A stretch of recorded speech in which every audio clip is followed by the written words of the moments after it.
Alors, gardez-en sous le coude pour accueillir Olivier Liancy qui va me rejoindre et s'installer à côté de moi. Et il va récupérer votre micro d'ailleurs. Ouais. Olivier Liancy, installez-vous. Parfait. Alors, il est venu avec son bouquin. Vous allez comprendre pourquoi. Je pense que vous le connaissez, mais un mot rapidement, Olivier Liancy. Aujourd'hui, vous êtes chez PwC. Pas du tout? Non, c'est fini. Ça a changé quand? Il y a 15 jours. Elle était pardonnée.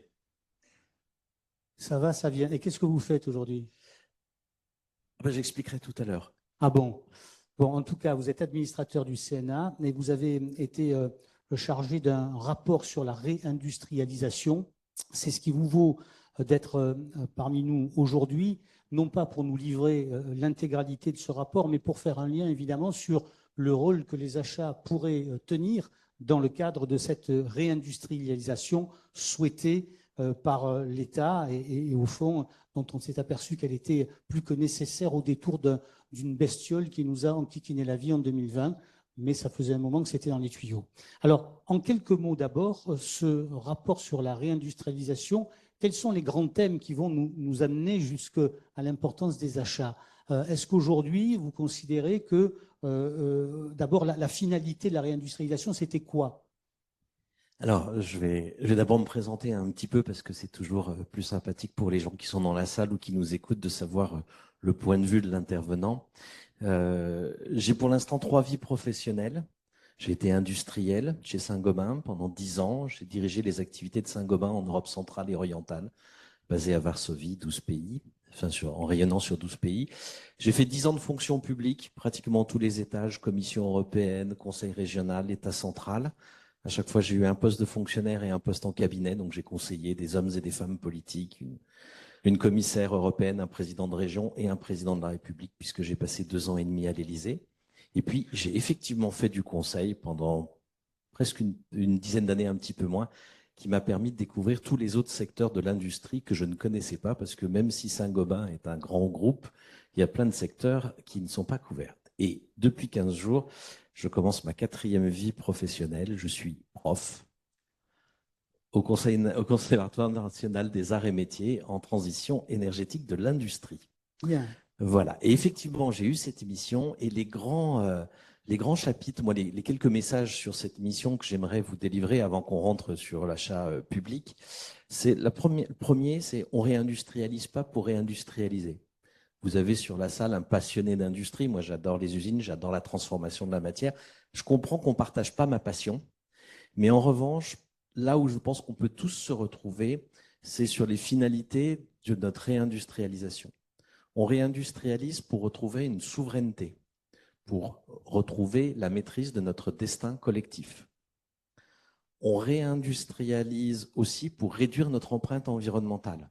Alors ça peut paraître paradoxal, mais maintenant c'est complètement démontré. Et je vais prendre quelques exemples de notre vie quotidienne. Une voiture électrique, c'est un produit manufacturé, une pompe à chaleur pour permettre d'économiser de l'énergie dans vos bâtiments, dans nos bâtiments. C'est un objet manufacturé. Et ceux qui pensent à l'économie circulaire, par exemple, nous ne ferons pas la réinvention de nos objets du quotidien avec des boucles plus courtes sans mobiliser le génie industriel. Le génie, ces compétences-là, ce génie industriel, il est là pour servir un projet de société, notre nouveau Alors qu'on projet de associe société. régulièrement industrie et pollution. Oui, parce que on a, et ça va juste renforcer ma démonstration, on a vécu dans une société qui était celle de la consommation de masse. Et l'industrie de masse, celle qui n'avait rien à faire avec la prévarication de l'environnement, la ponction des ressources naturelles, elle était en fait la conséquence logique du projet de société qu'on avait, qui était un projet de société de consommation, d'épanouissement, je dirais, entre guillemets, par la consommation sans fin. Et donc, on a fait l'industrie de notre projet. Et maintenant, on est en train de faire une nouvelle industrie, celle de notre nouveau projet. Et ça ne peut être qu'encore une fois qu'une industrie qui réduira notre empreinte environnementale parce que, encore une fois, on a dépassé 6 des 9 limites planétaires et qu'on ne va pas pouvoir continuer comme ça très longtemps. Et puis le troisième sujet qui peut nous faire consensus, en tous les cas, qui peut être très largement partagé, c'est que l'industrie, c'est un moyen de répartir de la richesse sur le territoire. On a eu pendant 40 ans un projet économique autour des services. Les services à valeur ajoutée, les avocats, les traders, se sont concentrés naturellement dans les métropoles. C'est la fonction urbaine de la métropole, de concentrer les talents, mais on y a mis la concentration de la richesse aussi. Et il y a beaucoup de territoires, et je suis sûr que tout le monde en connaît un, parce qu'on a de la famille, on a des amis, on y est né, qui se sont sentis laissés pour compte de cette trajectoire économique. Ils se sont sentis exclus de ce récit économique national, voire même du récit national tout court. Je pense que c'est un élément très important, ce n'est pas le seul des Gilets jaunes. Et pour tous ceux qui ne sont pas, ces territoires qui ne sont pas une station balnéaire, une station de ski, un lieu de résidence secondaire pour riches retraités ou étrangers, et ben l'industrie, en fait, c'est à peu près le seul objet économique qui permet de créer de la richesse endogène sur des territoires autour de villes moyennes. Donc, souveraineté, empreinte environnementale et rééquilibrage de l'activité. Cohésion territoriale. Cohésion territoriale. Voilà, ça, c'est les finalités de notre industrie. Alors, dans votre rapport, est-ce que vous avez constaté qu'un mouvement avait été enclenché pour atteindre quoi, ces 15% du PIB issus de l'industrie en 2035? C'était ça ou... Alors, c'est là où je vais être un peu incorrect, mais très documenté, je dirais, très fondé. C'est qu'on a fait cette démarche, et ce n'est pas une démarche individuelle.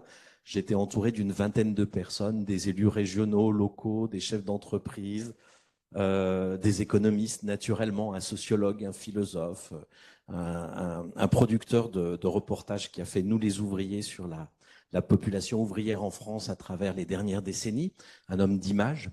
Et puis on s'est entouré des services de 9 administrations pilotées par France Stratégie. Et la première conclusion, qui n'a pas fait plaisir, c'est que le message politique qu'il y avait je dirais l'année dernière, à peu près à la même époque, qui était lié à la loi industrie verte, l'industrie à 15% du PIB en France, on est à 10% aujourd'hui, on est les derniers de la classe européenne à peu près, sauf Chypre, Malte et Luxembourg, pour vous dire à peu près où on se situe en Europe. Eh ben, c'était pas possible en 10 ans. La promesse politique, le volontarisme politique, c'est super, il en faut, je suis en faveur, mais quand il y a un écart entre ce qui est possible et ce qui est proposé, dans ces cas, on se prend les pieds dans le tapis. Et l'une des premières tâches qui a fait pas mal de débats, ça a été de recalibrer cet objectif. Alors, si on parle en points de PIB, ça devient 12 ou 13% de points de PIB à 2035. Je ne sais pas à combien de personnes dans la salle le point de PIB est naturel. En se lavant les dents, il dit « Ah ouais, un point de PIB, je comprends bien ce que c'est ». Alors, on a essayé de le redéfinir différemment et en fonction d'un des objectifs, d'une des finalités. Et en fait, ça veut dire en 2035, si on réussit notre réindustrialisation, on pourra réussir à avoir une balance commerciale en biens équilibrée.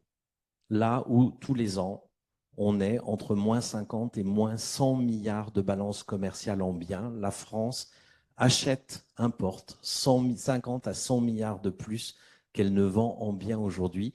Cette balance commerciale, si on se mobilise, on peut, on doit, je dirais, la rééquilibrer à l'horizon 2035. Je pense que ça, c'est quelque chose qu'on peut énoncer dans les territoires et dans les métropoles comme étant un joli objectif. Ça, Olivier, c'est le cadre.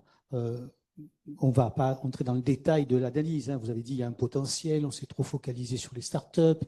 Il y a un vrai potentiel sur le territoire en termes d'emploi, notamment 450 000 emplois possibles. Bref, mais quels sont aujourd'hui les différents leviers à activer selon vous pour que cette réindustrialisation entre dans les faits et évidemment la préoccupation qu'on a aujourd'hui, quel rôle peuvent jouer les achats à un moment ou à un autre? Alors, je ne peux quand même pas passer sur le sujet du potentiel, parce qu'il est aussi important. Quand on a continué cette étude, le deuxième sujet sur lequel on est tombé et qui a fait un peu gaps, c'est que donc faire cet objectif de réindustrialisation, cette balance commerciale en biens équilibrée, ça veut dire créer à peu près 600 à 700 000 emplois industriels nets en France d'ici 2035. Les 2/3 de ces emplois, on peut les créer, on sait les créer avec le tissu industriel existant. Ça veut dire qu'il reste un tiers pour les startups, les nouvelles filières, l'hydrogène, les innovations de rupture. C'est important, c'est indispensable, il faut le faire, mais quelque part, et je suis un peu provocant, ce n'est qu'un tiers de notre potentiel de réindustrialisation. Deuxième message qui a un peu marqué, parce que tout le discours politique, notamment national, ce n'est pas celui des collectivités locales, pas celui des régions, a été de focaliser sur l'innovation de rupture, la start-up. Et donc, on a dit, c'est bien, il faut le faire, mais c'est qu'un tiers du potentiel. Ne concentrez pas toutes les ressources sur un tiers du potentiel. Il y a les 2 tiers à côté qui sont en plus moins risqués parce qu'ils existent, ils connaissent le métier de l'industriel. Il faut juste les aider, entre guillemets, à se moderniser, à se développer. Donc, le potentiel, il est là. C'est ça qui est assez fantastique dans l'histoire, c'est qu'on sait le faire, on sait comment le faire. Après, il y a les leviers. Alors, je vais en citer quelques-uns rapidement. Le premier, c'est qu'on est un pays riche. Alors, peut-être pas le budget public, ou peut-être pas les budgets publics, mais faire la réindustrialisation dont je vous parle, il faut être capable d'investir, en plus de ce qu'on fait, 200 milliards d'euros dans l'industrie sur 10 ans. Pas 200 milliards d'euros par an, hein, 200 milliards d'euros sur une décennie. C'est 3% de notre épargne. 3% de notre épargne. Ça fait plus, 15 ans quasiment, depuis 2009, qu'on parle de réindustrialisation collective. Et 3 présidents de la République, Nicolas Sarkozy, François Hollande ou Emmanuel Macron, qui en ont fait des discours, nous n'avons pas été collectivement capables de flécher 3 petits pourcents de notre épargne. Donc orienter l'épargne des Français vers l'industrie, d'une manière ou d'une autre. Donc ça, c'est un premier atout. Le deuxième, qui est, nous sommes un pays peu dense. Nous avons de la place pour mettre des usines. On a même démontré qu'on pouvait protéger la biodiversité, c'est-à-dire faire le principe de zéro artificialisation nette et réindustrialiser en même temps, mais pas avec les règles qu'on s'est données. On s'est donné des règles centrales. Je dis un peu de manière provocante, aveugles à la diversité des territoires. On a plaqué une règle sur tous les territoires. Quand vous êtes à Alès, où vous avez été extrêmement vertueux pour utiliser toutes les friches, vous n'avez pas artificialisé, vous avez utilisé votre stock de friches et on vous dit, pendant la prochaine décennie, vous artificialisez 2 fois moins que la décennie précédente. Ah, mais j'ai utilisé 0. 0 divisé par 2, ça fait 0, je suis coincé. Voilà le type de loi qu'on s'est mis, de contraintes qu'on s'est mis, qui sont dommages. Ça couille un peu au premier rang. Mais bon, c'est pas bien grave. Jean-Luc me dira pourquoi il couine. Troisième sujet, et je vais m'arrêter sur ces leviers-là avant d'arriver à l'achat public. On a hérité d'un parc électronucléaire. Le parc électronucléaire produit une électricité décarbonée, pilotable, non intermittente et pas chère. Simplement, on a des règles de commercialisation, notamment avec le marché européen dans un premier temps, qui fait qu'on paye exactement notre parc, l'électricité nucléaire, au même prix que si elle était fabriquée avec du gaz, plus les quotas de CO2 dessus. C'est notre seul avantage compétitif en Europe, ce parc électronucléaire, pour refaire de l'industrie. Et nous n'avons pas réussi jusqu'à présent, et on ne s'y est pas très bien pris, c'est un vrai sujet d'actualité, pour être capable d'isoler une partie de cette production pour faire notre réindustrialisation. Voilà encore un troisième levier que nous avons, qui est là très tangible. On parle de compétitivité, de coût de production. Et voilà un troisième levier que nous n'avons pas mobilisé pour de bonnes et de mauvaises raisons de mon point de vue, quand on regarde la finalité de la réindustrialisation, pour réussir cette réindustrialisation. Alors, on a parlé du foncier, on a parlé de l'épargne des Français qui devait être peut-être orientée vers l'industrie, le dernier levier que vous avez évoqué. Si on parle des achats, le levier, c'est quoi? C'est favoriser le acheté français, c'est ça? Alors là aussi, c'est un levier qu'on a mis en évidence. Le premier message que je vais essayer de faire passer, je vais faire passer 2. 1, on ne produit pas pour produire, on produit pour vendre. Ça paraît être une évidence, mais dans pas mal de politiques publiques, on l'oublie un petit peu. Donc il faut avoir un marché en face. On aura une industrie française quand il y aura un marché pour acheter du Made in France. Deuxième point, le levier de l'achat est un levier considérable par rapport à notre réindustrialisation. On a regardé 3 filières d'achat. L'achat des consommateurs, l'achat interentreprises et l'achat public. Avec les consommateurs, je l'ai fait avec des économistes. Pour les 2 derniers, je l'ai fait avec des représentants du CNA. Et dans ce bouquin-là, en annexe, vous avez 2 notes qui sont co-signées par le CNA. Je vais prendre l'achat individuel. Si on prend seulement les 3 premiers déciles des Français, ça c'est pour éviter de faire le conflit entre fin du mois et réindustrialisation. Et a priori, dans la salle, vous en faites partie. Si nous dépensions quelques euros en plus par jour pour faire un arbitrage Made in France versus Made in ailleurs, quelques euros par jour, le prix d'un café, on est capable de générer uniquement ces 3 premiers déciles 15 milliards d'euros de Made in France supplémentaires par an. 15 milliards d'euros, c'est un chiffre énorme, ça ne vous parle peut-être pas. C'est un quart de notre déficit commercial en biens. Ce levier-là, ce simple levier-là de l'achat engagé auprès de gens qui en ont les moyens, est capable de réduire d'un quart notre déficit commercial. On est arrivé à peu près à la même conclusion, mais il y a d'autres outils sur l'achat inter-entreprise. Le potentiel est là. Vos collègues, les acheteurs privés, doivent pouvoir le valoriser. Ils n'ont pas les outils pour le faire. Et on est arrivé également à la même conclusion sur l'achat public, que je suppose tu vas me demander de détailler. Oui, l'achat public. Est-ce que l'achat public mesure déjà le taux, entre guillemets, de Made in France dans ces achats? Alors là, je vais prendre un risque parce que je vais parler de vous, devant vous, sans avoir votre expertise. Donc, c'est toujours un exercice compliqué. Prenez mon témoignage comme un rapport d'étonnement. La première chose, c'est se dire, est-ce qu'on mesure l'achat Made in France, l'achat public Made in France? La réponse stupéfiante pour le citoyen que je suis est non.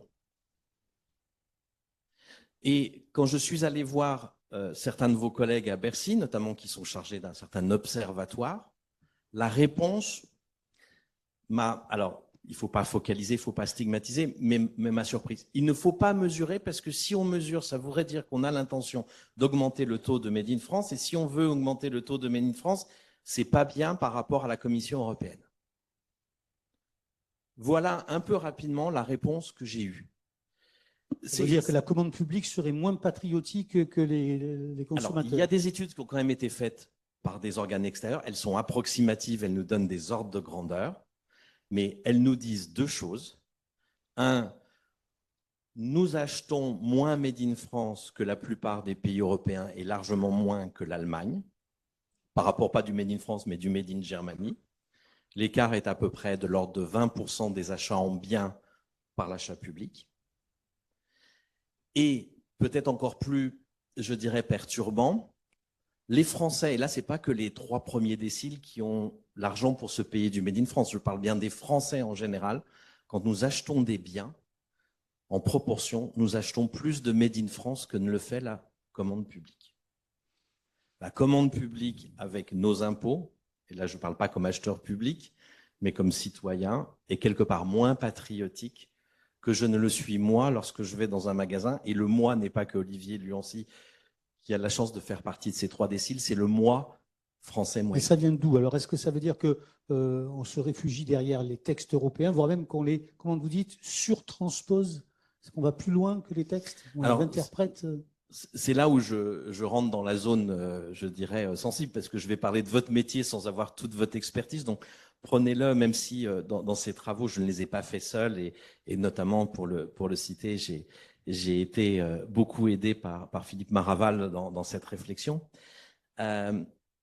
Le premier point qu'on s'est posé, c'est face à ça, est-ce qu'il faut un Buy European Act ou un Buy French Act? Buy European Act, on va mettre, allez, j'ai travaillé 5 ans à la Commission européenne, certes c'était il y a longtemps, elle a changé, allez, entre 5 à 10 ans, si peut-être on y arrive. Les enjeux de réindustrialisation, ceux auxquels on fait face, la compétition de la Chine comme des États-Unis, le protectionnisme des États-Unis, les tensions que nous avons en France par rapport à cette cohésion territoriale qui nous a échappé, on ne peut pas attendre un Buy European Act comme un sauveur. Ce sera bien, je le souhaite, à un moment donné. Mais mettre d'accord ce que moi on appelait les belles-mères, excusez-moi du terme, quand j'étais à la Commission européenne en parlant des 27 États membres, ça prendra trop de temps. Est-ce qu'il faut un Buy French Act? On n'y arrivera pas dans le contexte européen, ce sera un bras de fer. Et la table ronde précédente, pour moi, elle était en avance presque sur, et c'est super, ça veut dire que vous avancez vite sur ce qu'on a écrit. On peut le faire, on doit le faire, c'est une nécessité avec les règles existantes pour la plupart. Je dis pour la plupart parce qu'en France, on a quand même un petit peu surtransposé. Certes, il faudra faire bouger les textes européens, mais en France, on a quelques surtranspositions de textes européens. Il y a une note qui vient d'être sortie, notamment avec Philippe. Il y a aussi une note à l'APE qui est en cours de préparation, qui identifie les quelques surtranspositions qu'on a. Mais honnêtement, de l'extérieur, encore une fois, prenez ça comme un rapport d'étonnement, les surtranspositions, c'est 20% du problème, peut-être même 10%. 80% de la solution, c'est exactement ce qui a été dit dans la table ronde précédente, c'est la manière dont l'achat public est organisé dans son écosystème avec ses règles. J'ai retrouvé dans la table ronde, je dirais, quasiment l'intégralité de ce qu'on avait écrit il y a 6 mois. Il n'y a que 6 mois, c'est ça qui est super, avec cette équipe, avec ce groupe de travail. La place des centrales d'achat, est-ce qu'elle doit être plus importante ou pas? Alors, ce qu'on s'est dit, c'est un des constats qui a été fait et que vous connaissez. Hein, la fonction d'achat public est extrêmement fragmentée en France. Vous avez cité, madame, la fonction d'achat public dans une ville de taille modeste, on va dire. Et on sait que pour changer ces habitudes, il faut il faut de la technicité. Il faut être capable de mobiliser, certes, de la compétence juridique, mais aussi technique, on y reviendra peut-être. Et ce qu'on s'est dit, c'est que pour éclairer le chemin pour vous tous, acheteurs publics, dans quelle que soit votre structure, les grandes centrales d'achat françaises avaient l'ingénierie d'achat pour ouvrir le chemin, développer des outils, faire, je dirais, des modes d'emploi qui pourraient être diffusés auprès des autres. Donc c'est un des premiers éléments qu'on avait mis en avant dans comment est-ce qu'on arrive à avancer sans nécessairement changer tous les textes. Ce n'est pas forcément nécessaire. C'est le rôle des centrales d'achat pour faire cet achat dont vous avez si bien parlé dans la table ronde précédente, cet achat aligné avec des politiques publiques et en l'occurrence celle de notre réindustrialisation. Encore une piste qui pourrait être creusée. On avait évoqué ces malheureux acheteurs qui seraient volontaristes, mais qui auraient quand même quelques craintes par rapport à la responsabilité pénale qui pourrait peser sur leurs épaules lorsqu'ils empruntent des chemins, non pas de traverse, mais innovants. Alors ça c'est quelque chose, encore une fois, un rapport d'étonnement à l'égard de votre profession qui m'a marqué. On est dans une double exception. Alors je vais peut-être me faire reprendre par les juristes, mais on a quand même regardé un peu les textes. D'abord, la responsabilité pénale personnelle que vous avez est une exception en France par rapport aux autres pays européens. 2, quand on regarde les responsabilités pénales des détenteurs d'autorité publique, vous êtes, à confirmer, mais ce que je pense, la cible de la seule qui vous donne une responsabilité pénale sans intention. Double exception. Par 2 fois, j'ai essayé, avec ma modeste influence, de glisser des articles de loi pour faire... En fait, c'est un mot à changer dans un article de loi. Ce n'est pas plus en termes de texte. C'est un mot à changer dans un article de loi pour revenir à la normalité du droit pénal vis-à-vis de l'acheteur public et même de l'agent public. Les amendements ne sont pas passés dans les textes, bloqués parce que politiquement trop sensibles. Et c'est un sujet que j'ai avec une partie de votre profession, j'ai cité quelques noms tout à l'heure. Est-ce que ça doit être un combat à mener ou pas aujourd'hui? J'en ai la profonde conviction. Et quelque part, je dirais, il y a un syndrome un petit peu de Stockholm sur le sujet, peut-être de votre profession, je ne sais pas comment l'exprimer, mais les acheteurs publics avec lesquels je travaille m'ont dit « Non, non, Olivier, c'est trop compliqué, c'est la face nord, etc. » Si on ne porte pas ce type de combat, ce sera très difficile de porter les autres qui sont d'ordre culturel. Quelque part, vous vivez sous une épée de Damoclès qui n'aurait pas lieu d'être. Vous ne pouvez pas faire comme si elle n'existait pas, même si vous êtes très fort, même si vous le pensez. Et elle conditionne un certain nombre de choix que vous faites, le choix de la sécurité, de l'ultra-sécurité, et donc le choix du prix et d'autres critères comme celui-là, peut-être. On viendra sur le rôle du prix, peut-être. Je fais un raccourci là-dessus, c'est plus complexe. Du moins, mon rapport d'observation dit que c'est plus complexe, mais vous vivez avec ça. Et tant qu'il y aura ça, on aura du mal à faire évoluer la culture de l'achat public. Mais ce n'est pas partagé. Je le dis clairement, c'est un débat que j'ai. Est-ce que c'est le premier combat à porter sur le sujet pour vous libérer ou pas? Si on devait conclure, peut-être avec ce livre à la main, et ce qu'on doit retenir au fond de l'importance des achats publics dont on a mesuré le poids. Alors j'ai noté 248 milliards, mais d'autres chiffres circulent, j'ai du mal à avoir un chiffre précis. Comment ce poids-là peut-il être mis au service de la réindustrialisation du pays, en un mot comme en mille? Alors, très court, on ne réindustrialise pas pour réindustrialiser, vous avez compris. souveraineté, maîtrise de notre destin, empreinte environnementale, cohésion sociale et territoriale. C'est possible, on en a le potentiel. Ça ne veut pas dire que quand vous voulez acheter quelque chose de Made in France, vous le trouvez demain, mais on peut tirer par le haut aussi cette réindustrialisation et pas que la pousser. Et vous avez un rôle dedans qui est essentiel. Encore une fois, votre potentiel, c'est un quart de l'objectif raisonnable et ambitieux qu'on peut se fixer. Un quart, vous avez ça entre vos mains.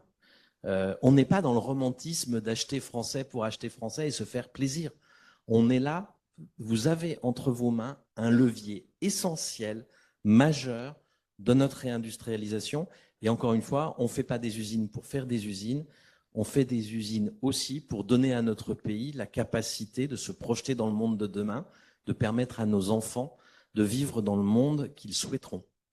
Voilà ce que vous avez seulement ça entre vos mains, je dirais. C'est un merveilleux cadeau qu'il vous reste à prendre et à transformer. Merci beaucoup. Réindustrialiser le défi d'une génération, cohésion, souveraineté, territoire, décarbonation, les solutions existent. Olivier Luancy aux éditions Les Déviations. Vous faites un prix pour les... Je négocie. On demande ça à Nathalie. Allez, si vous faites un achat de gros, je vous fais un prix. Olivier Luancy, merci beaucoup. Merci.